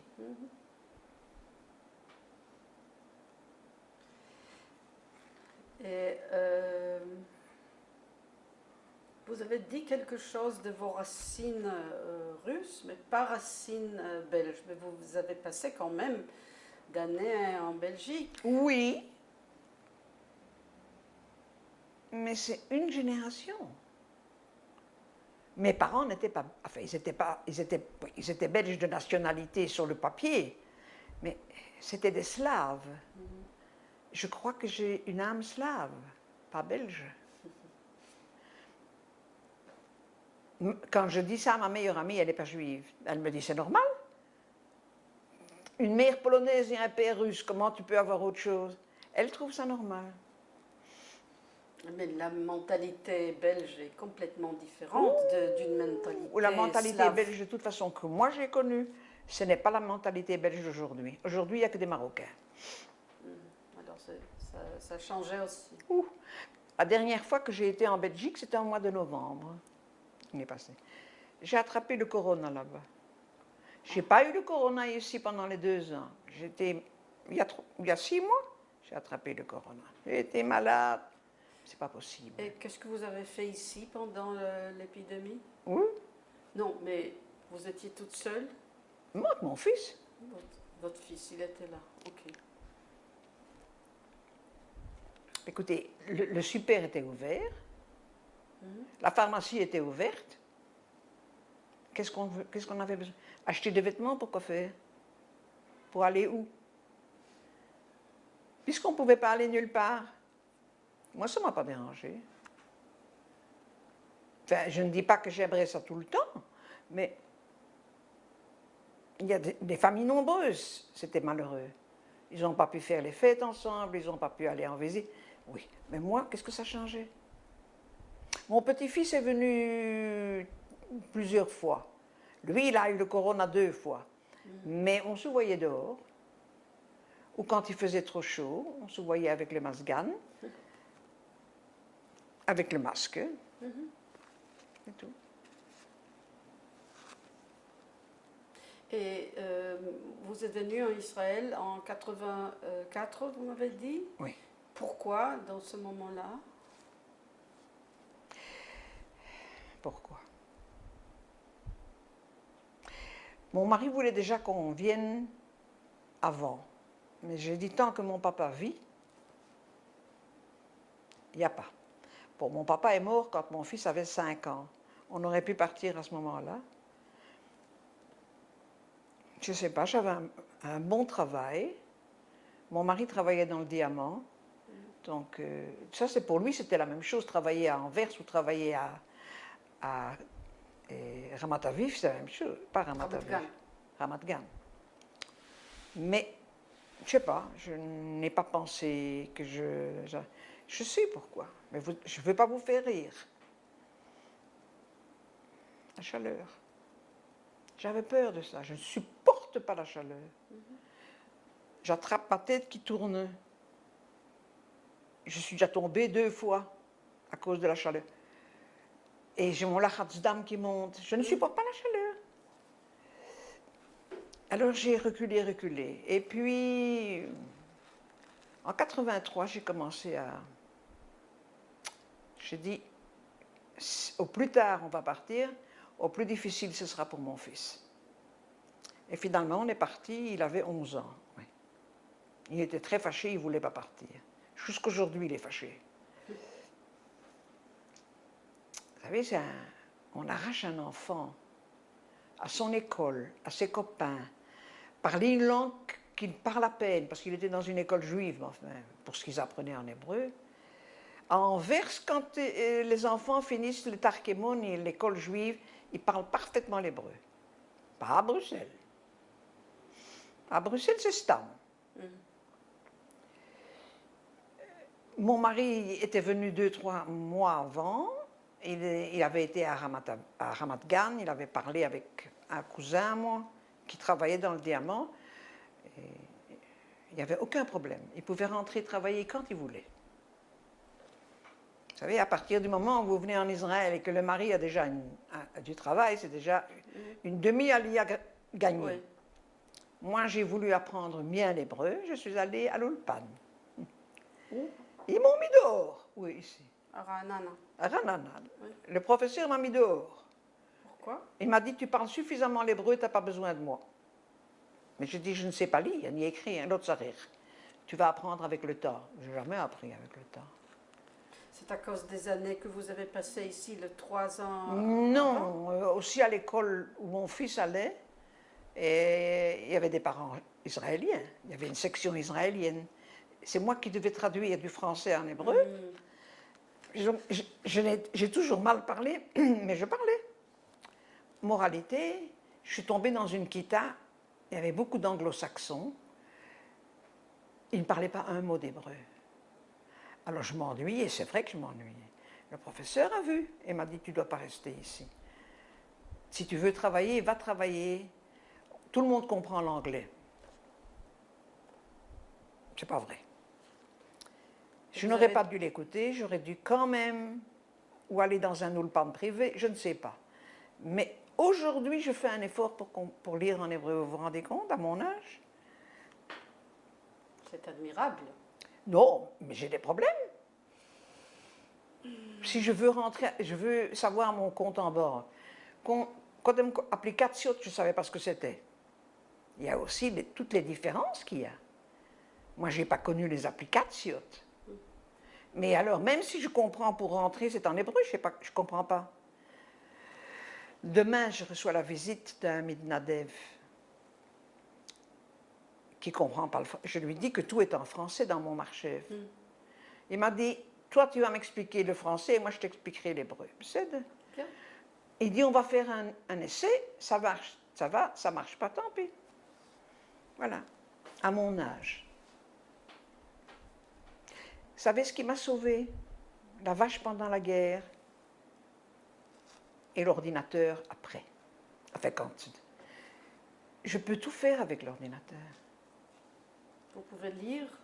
Ben, c'est en français, oui, ou en anglais. C'est la même chose pour moi, l'anglais ou le français. Ah oui? Vous avez appris l'anglais où? De toute façon, en chimie, à l'époque, tous les livres étaient en anglais. Mais j'ai toujours parlé l'anglais. Quand je voyageais, que ce soit en Chine, que ce soit en Norvège, tout le monde... Enfin, pour les touristes, on parle anglais, on ne parle pas français. Je ne comprends pas, il y a tellement de gens qui n'ont pas d'ordinateur, même pas de téléphone moderne. Ils n'ont pas de WhatsApp, je ne comprends pas comment ils vivent.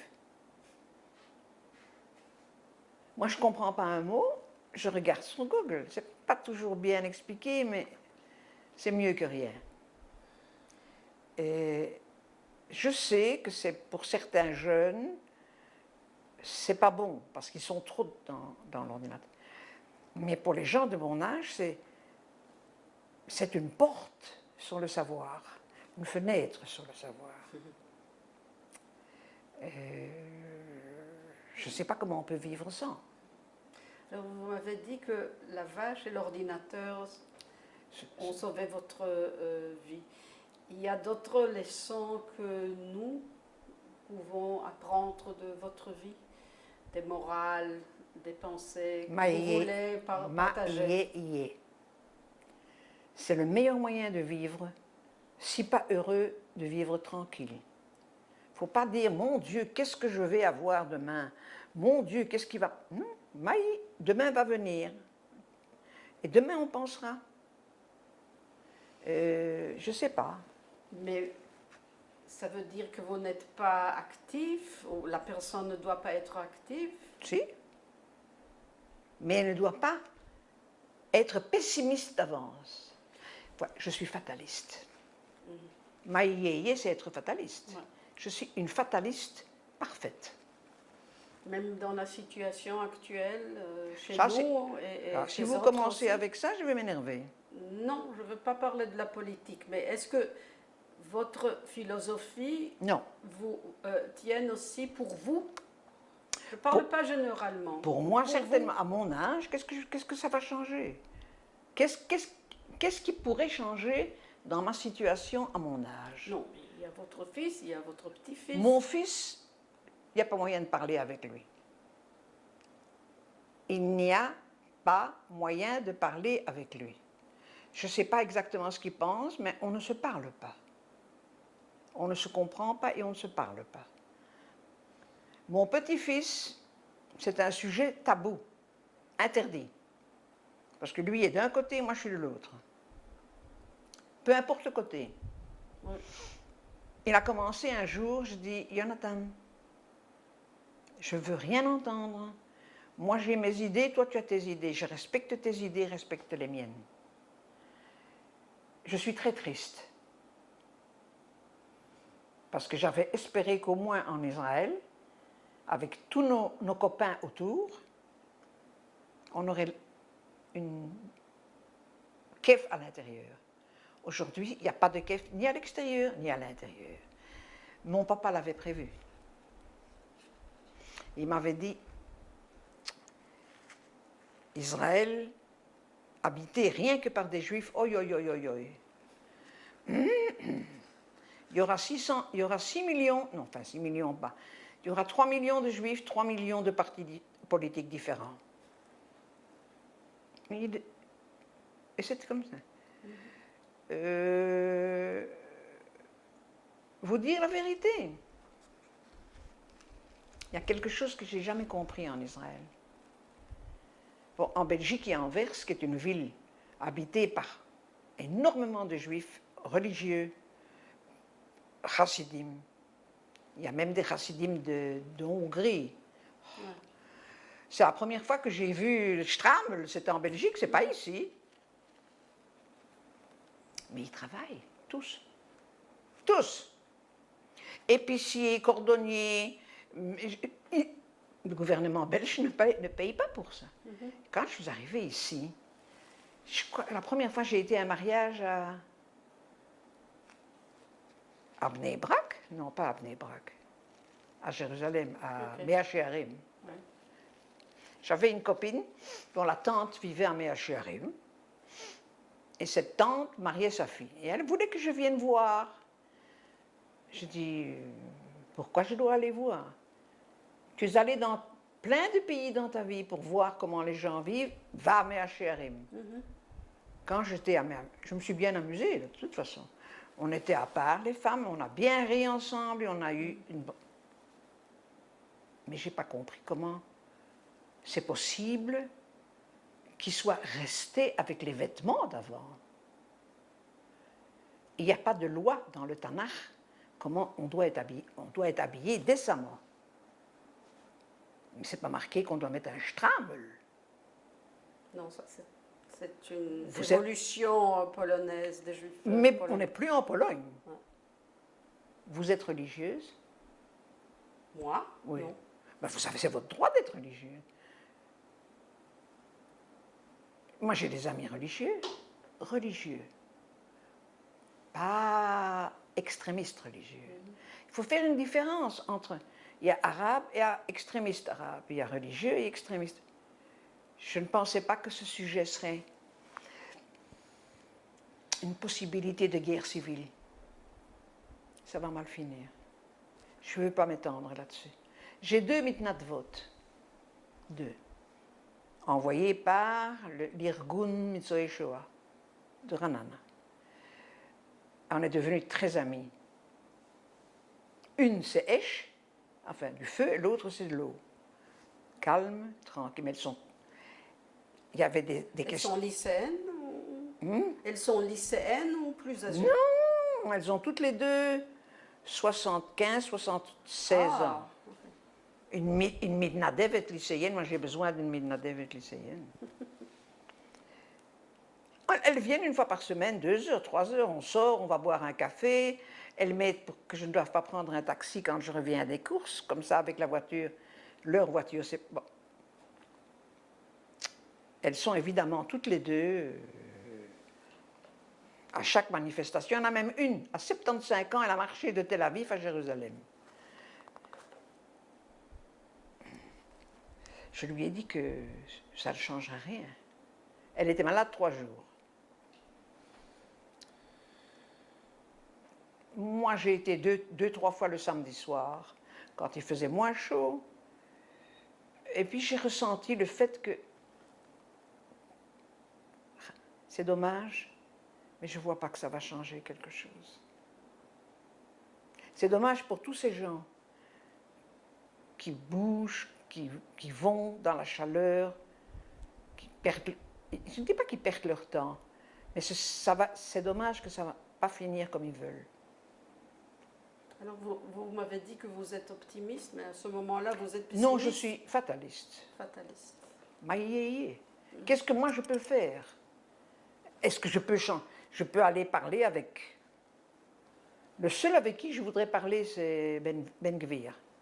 Lui dire ce que je pense.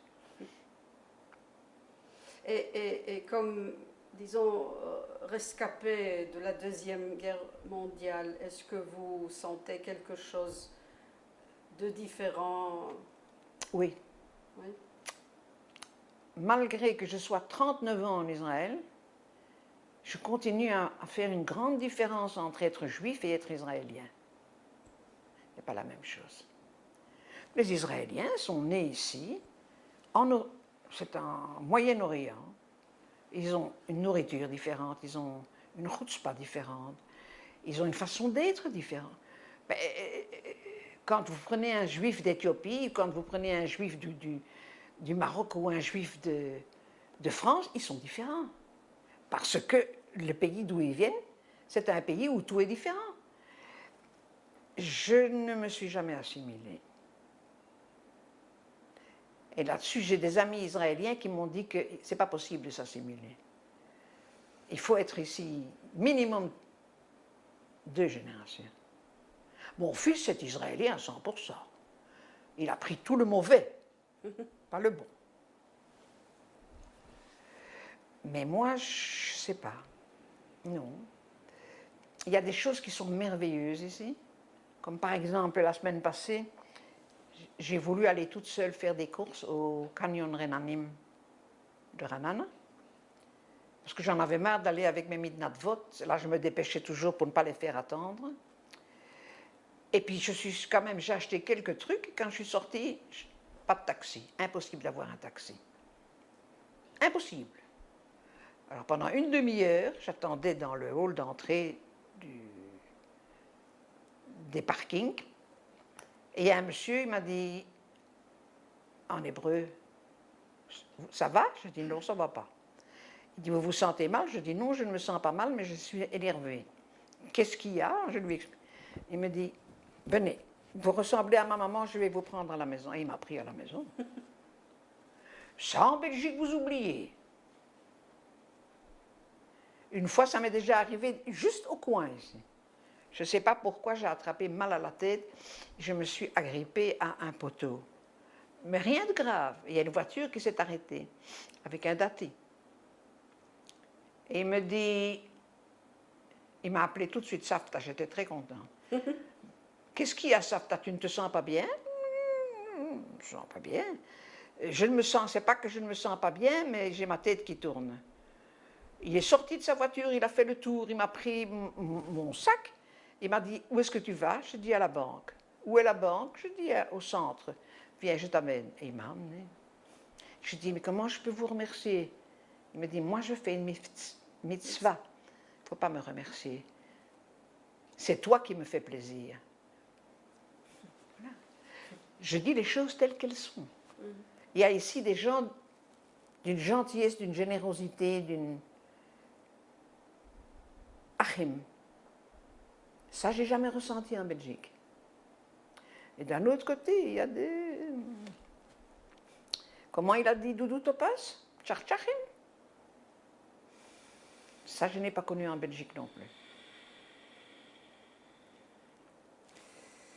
Pour en conclure, est-ce qu'il y a quelque chose d'autre que vous voudriez me raconter ou dire Je voulais vous demander, Yad Vashem, c'est quelque chose de merveilleux.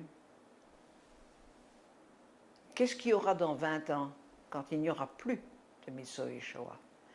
Ça me travaille toujours. J'ai accepté uniquement pour ça. Je pense que c'est l'importance de cette interview et Parce d'autres que- interviews à cause de ça. Ils ne vont pas tous avoir 100 ans. Ouais. Mais dans 30 ans, il n'y en a plus un seul. Ouais. Qu'est-ce que Yad Vashem va faire? Moi, j'en sais Iye rien. maïye. Ça me... Très souvent, je dis, mon Dieu, qu'est-ce qui va arriver quand il n'y aura plus de rescapés de la Shoah? Est-ce que les enfants vont prendre la relève? Ils auront leurs problèmes, les guerres ici, la politique ici, leur vie, leurs enfants. On ne peut pas vivre tout le temps avec une chose qui est arrivée. On ne sait rien. On fait ce qu'on peut maintenant, dans le faites- présent, C'est magnifique. et c'est ça. Je voulais vous dire comme ça un grand merci. Vous étiez très inquiète avant. Pardon? Vous étiez très inquiète et très nerveuse avant. Vous m'avez dit, Je suis toujours aussi nerveux, mais ça ne se voit pas. mais vous m'avez dit, moi je ne vais pas le faire maintenant. Mais vous n'avez pas touché réellement à la paix de ça. Vous n'avez pas posé la bonne question. Et je suis très contente. C'est quoi la bonne Je n'ai rien du tout, je ne vous dirai pas. Ok. Je C'est vous pas ai possi- dit, pas je vous ai possible. dit, c'est votre choix de parler de ce que vous voulez parler. Moi, je ne suis pas psychologue. Je ne touche pas où vous ne voulez pas. C'est pas que je ne veux pas, je ne sais pas. Ça ne sort pas. C'est là, mais ça ne sort pas. La psychologue n'est pas arrivée. Vous m'avez dit que vous avez commencé de parler de votre passé juste avant 5 ans, quand vous êtes allé à une psychologue à Amra. Oui, là, c'est toujours la même psychologue, 6 ans déjà. Elle a réussi, pas tout de suite. Maintenant, quand je vais chez elle tous les mercredis, elle m'attend avec un café, parce que je vais à 9h, et finalement on parle de tout, mais pas de moi, parce qu'elle a fait le tour. Et elle sait que si elle me pose une question, si je ne veux pas, je me ferme comme une huître, et il n'y a rien qui va sortir. On a assez de quoi parler. On parle des enfants, on parle de la guerre, on parle de ce qui se passe ailleurs. Elle est religieuse, mais il y a des choses que je ne comprends pas dans le Tanakh, elle me les explique. Parce que même le Tanakh, ça m'intéresse de savoir, de comprendre. Et elle a même fait venir un jour son mari, parce qu'elle n'arrivait pas à m'expliquer. Je lui avais posé une question qu'elle ne savait pas. Elle savait, mais elle ne savait pas expliquer pourquoi. Et son mari est allé consulter un rabbin pour venir me donner la réponse. Il y a plein de choses qu'on fait parce qu'on nous a dit qu'on doit le faire. Et avec elle, vous avez touché le Petsah? Mais autour, pas dedans. Je suis désolée. Non? J'ai dû vous embêter avec toutes mes bêtises. Non. Il ne faut pas être désolé. Je vous remercie, madame. Moi, je vous remercie aussi. Et la photo que vous avez prise, je ne peux pas la voir.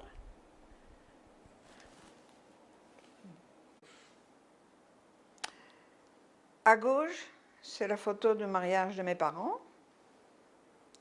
Je pense qu'ils se sont mariés en 1935, mais je ne me souviens pas. Je dois donner le nom de mon papa et de ma maman. Mon papa, c'était Elias Alex et ma maman, Eleonora. Ils sont mariés à Bruxelles? Pardon? Ils sont mariés à Bruxelles? Oui, oui, ils se sont mariés à Bruxelles. T'es où? À droite, la sœur aînée de ma maman, avec ses 2 enfants. Ils sont morts dans le ghetto de Varsovie. Je ne sais pas quelle année, je n'ai aucune idée, je ne me souviens pas. Leur nom? Ma tante s'appelait Rena, la petite s'appelait, j'ai oublié, et la grande c'était Halinka.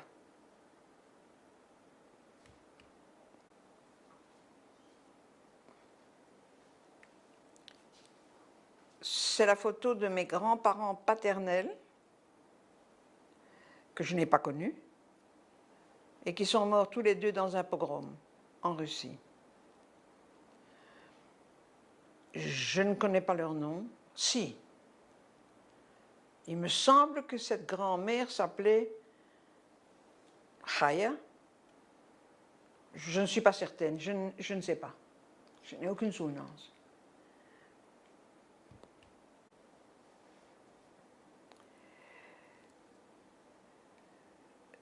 Les images en haut sont respectivement à gauche mes grands-parents paternels, à droite mes grands-parents maternels. Leur nom?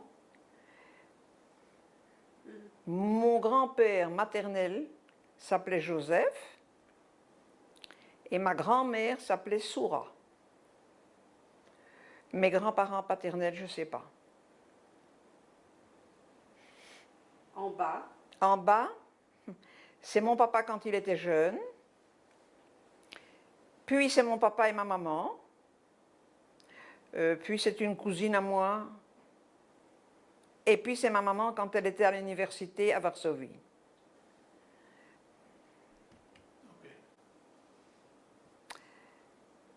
C'est une photo? Oh, je m'excuse. Ok. Ça, c'est une photo de ma maman et de moi-même. Je dois avoir, je ne sais pas, quelques semaines, en Belgique, à Bruxelles, en 1937.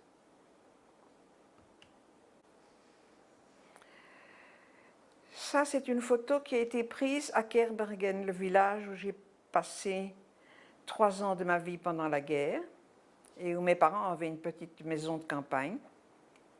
Je dois avoir 1 an, d'après la date, et mon papa adorait me prendre sur son dos. Ça, c'est en quel an? En 1938.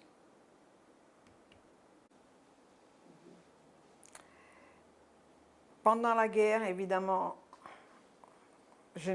on n'a pris aucune photo, donc je ne peux rien montrer. Ça, c'est la première photo que j'ai retrouvée, qui se passe en 1945, après la guerre, avec mon père et ma mère.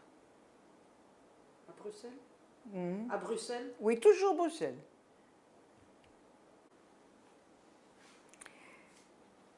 Toujours moi. Je n'ai aucune idée de la date. Je n'ai aucune idée du lieu. La seule chose que je sais, c'est que c'est moi. À l'âge de? Je ne sais pas. À peu près? Je ne sais pas. Je ne sais pas. 8 ans, 9 ans, 10 ans, je ne sais pas. C'est pour ça que j'ai regardé Let's Go. Une des rares photos que j'ai d'un laboratoire pharmaceutique où j'ai travaillé avec une collègue dont je me rappelle, Madame Brigitte, derrière moi. L'année, je ne me rappelle pas exactement. Je devais avoir 23 ou 24 ans. Vous êtes où dans cette photo? Je suis la dame de profil avec le chignon, au milieu de la photo.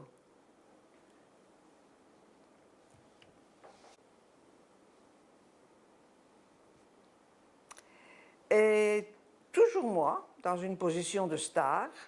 Je suis en visite en Israël. Je suis dans le salon de ma tante, mais ça doit être à Haïfa. C'est tout ce que je me rappelle de cette photo.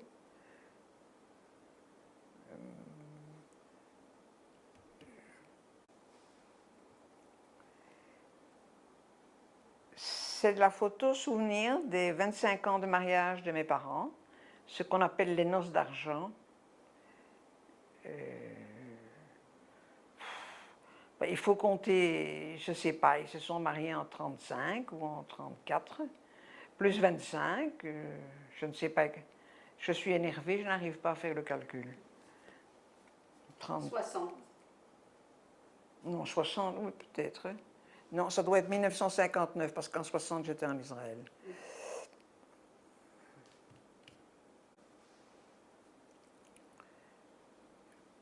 Ça, c'est une des photos de mon mariage. Très fatiguée. Je me suis mariée en...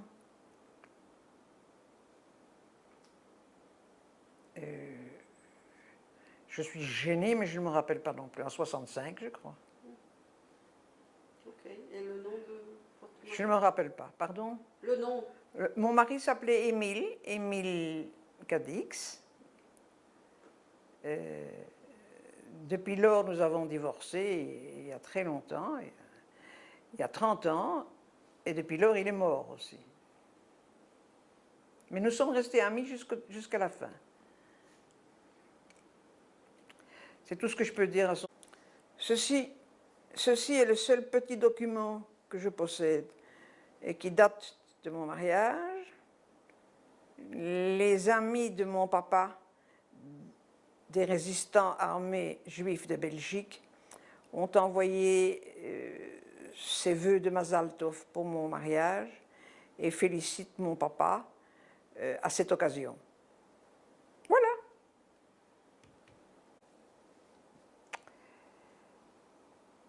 Première photo, enfin pas la première photo, mais la seule photo qu'il y a dans cette galerie de photos, c'est une photo de mon fils Laurent, en hébreu Doron. Il est né au mois de mai. J'ai oublié. C'est toujours en Belgique? Il a fermé? Non, c'est en Belgique? Toujours, je n'ai pas jamais quitté la Belgique, moi, hein, okay. À part Israël. J'ai oublié la date. Mon fils Laurent est né le 11 mai 1973 à Bruxelles. Et c'est la photo qu'on a prise juste avant son brit. Mila. Ça, c'est une photo de mon petit-fils Jonathan. Il doit avoir 7 ans ou 8 ans. J'ai eu le bonheur d'avoir mon petit-fils pendant 6 ans chez moi. Je l'ai élevé parce que sa maman n'avait pas la force. Nous avons toujours été très proches jusqu'aujourd'hui. C'est mon rayon de soleil.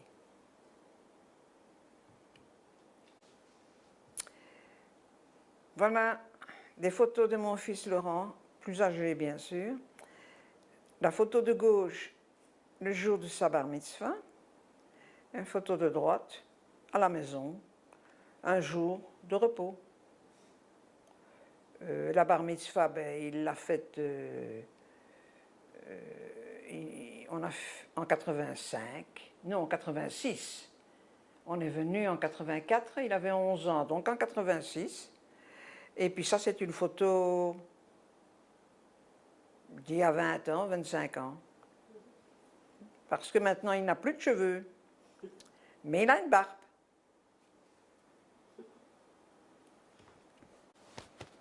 Ah. Non.